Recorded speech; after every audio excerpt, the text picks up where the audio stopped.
Most people assume America's economic dominance comes from its innovation, hard work, and free market ideals. But what if the real engine of U.S. power isn't the visible economy at all, but a hidden network of financial structures that quietly steer global wealth without most people ever realizing it? And what if the biggest contradiction at the heart of the American system is that the same mechanisms created to ensure global stability can also pull wealth toward the United States in ways almost no one publicly acknowledges? That is the mystery we're about to unravel.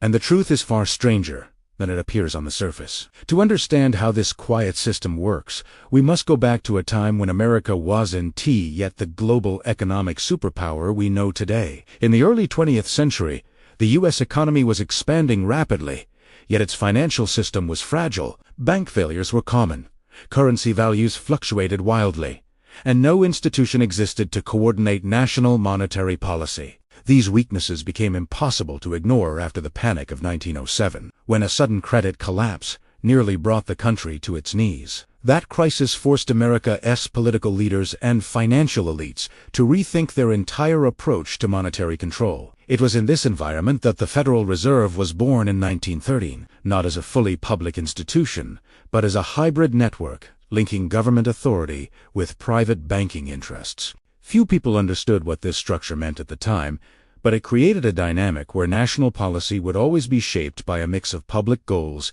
and private power. As America industrialized, Wall Street expanded rapidly, drawing capital from across the country and eventually from around the world. By the 1920s, New York had become a global financial hub, but the system's complexity left it vulnerable. The Great Depression exposed just how interconnected America's financial networks had become. A single downturn at home triggered economic collapse around the world. The lesson was clear. Whoever controlled American finance would indirectly influence global stability. During World War II, U.S. policymakers recognized that America's growing industrial strength gave them a unique opportunity to redesign the global financial order. In 1944, at Bretton Woods, American officials and economists created a new system where the U.S. dollar would anchor global trade, and institutions like the IMF and World Bank would enforce stability. What most people don't realize is that the architecture of Bretton Woods gave the United States an invisible lever over global capital flows. When the dollar became the world's reserve currency, every nation suddenly required access to U.S. financial markets to trade, borrow, or build reserves. This shift quietly linked the wealth of almost every country to decisions made in Washington, New York, and inside the Federal Reserve. From that moment on, America didn't just participate in the global economy, it became the gravitational center of it.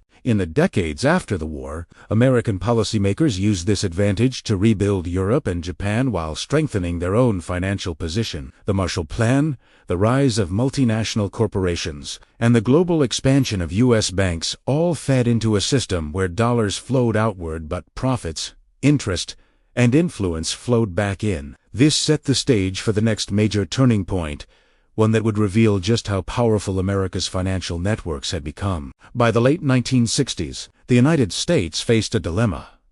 The global economy required more dollars than the U.S. could back with gold. Foreign governments began demanding physical gold in exchange for their dollars, threatening America's reserves. In 1971, President Nixon shocked the world by closing the gold window, effectively ending the Bretton Woods system. Many feared this would collapse global confidence, yet something surprising happened. The world continued using the dollar anyway. This was the moment when the hidden power of U.S. financial networks became undeniable. Even without gold backing, countries still relied on the dollar for trade, investment, and stability. The dollar was no longer valuable because it was redeemable for gold. It was valuable because the entire global financial structure depended on it. This shift quietly transformed the U.S. into the world's financial pivot point. Over the next decade, the Federal Reserve became the most influential economic institution on Earth. When the Fed raised interest rates in the early 1980s to fight inflation, the impact was immediate and global. Borrowing costs skyrocketed, currencies plunged, and dozens of developing nations spiraled into debt crises. With one policy shift in Washington, entire regions fell into recession. This was not accidental. It revealed the extent to which global wealth patterns were tied to U.S. monetary decisions. In the aftermath of these crises, countries forced to seek IMF assistance discovered another hidden mechanism of U.S. influence. IMF programs came with strict policy conditions, including privatization, deregulation, and austerity measures. Although these policies were framed as economic stabilization, they often opened local markets to U.S. investors and corporations. The cycle was subtle. Nations lost economic autonomy, while American financial institutions gained access. Meanwhile, Wall Street's dominance accelerated as U.S. banks expanded internationally, buying foreign assets, managing global portfolios, and influencing capital markets worldwide. The rise of investment funds, rating agencies, and financial derivatives shifted even more power toward American institutions that set the standards for global risk and reward. A downgrade by a U.S. rating agency could send a foreign economy into crisis overnight. As globalization deepened in the 1990s, the U.S. dollar became even more deeply embedded in global financial networks. Nations accumulated dollar reserves to protect themselves from volatility, which ironically increased their dependence on U.S. markets. Every dollar saved abroad ultimately flowed into American assets, OFTE and U.S. Treasury bonds, allowing the United States to finance its deficits cheaply while other nations struggled under higher borrowing costs. The 1997 Asian financial crisis provided another example of how tightly global markets were tied to U.S. financial decisions. When foreign investors withdrew capital from Asia, currencies collapsed and economies crumbled within weeks, while the crisis devastated millions of lives. American financial institutions swooped in to purchase undervalued assets at fire sale prices, further expanding U.S. influence in the region. The early 2000s introduced a new phase in this story. The rise of technology, the growth of American megacorporations, and the dominance of Silicon Valley created new global dependencies. Data, digital infrastructure, online payments, and intellectual property became tools that reinforced U.S. economic leverage. Even when manufacturing shifted abroad, the value chain remained tied to American networks. Then came the 2008 financial crisis, which exposed the contradictions inside America's own system. A collapse originating on Wall Street nearly destroyed the global economy. Yet instead of losing influence, the United States emerged even more powerful. The world rushed to buy U.S. dollars and treasury bonds, viewing them as safe havens. American policymakers coordinated global responses, and Federal Reserve policies created liquidity that stabilized not only the U.S., but the entire planet. This is the paradox at the heart of the system. The U.S. financial network is so central that even its failures reinforce global dependence on it. No other nation has that privilege. The result is a structure where risk is globalized, but protection is concentrated in the U.S. economy. In the 2010s, countries tried to build alternatives. China promoted the yuan. The EU expanded its financial institutions, and emerging economies sought regional alliances. But none of these efforts matched the scale, liquidity, and trust embedded in U.S. networks.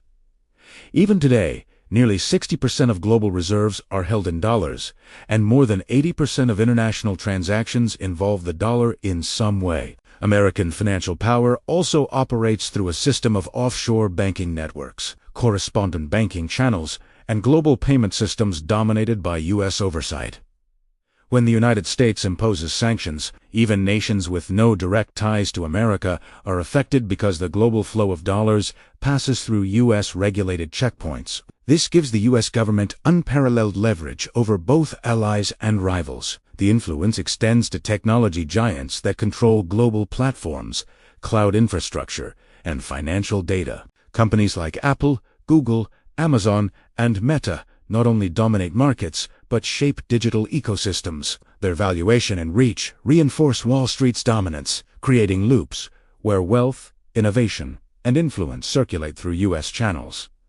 Today, the hidden financial networks built over a century continue to shape global wealth patterns. From the way currencies move to where investment capital flows, these networks quietly direct economic gravity toward the United States. Even nations seeking independence from this system find themselves drawn back into it through trade dependencies, reserve strategies, and credit markets. But this dominance comes with vulnerabilities. Rising global debt, geopolitical conflicts, and technological shifts threaten the stability of the existing order as countries experiment with digital currencies, regional alliances, and alternative financial systems. The U.S. network faces more pressure than ever, yet it remains unclear whether any challenger can replicate the depth, trust, and infrastructure America has built. Recent statistics reveal the imbalance. Developing countries send over $1 trillion a year to wealthy nations through interest payments, capital flight, and profit repatriation. Much of this wealth ultimately lands in U.S. financial markets, reinforcing the same networks that shape global outcomes.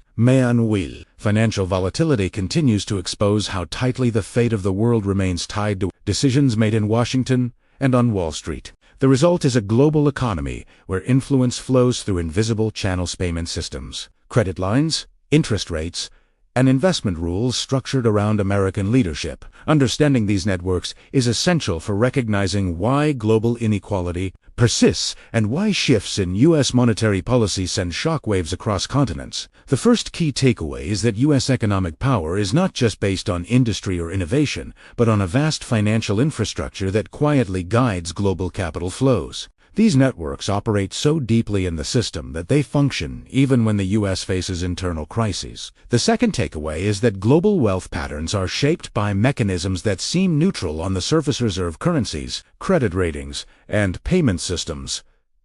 But these structures overwhelmingly favor the United States and its financial institutions. The third takeaway is that the future of global economic stability depends on whether the world diversifies its financial systems or continues relying on networks centered around U.S. policy, U.S. markets, and the U.S. dollar. The next major shift will determine whether this dominance strengthens or fractures. As we stand at a moment of profound economic transition, one truth becomes undeniable.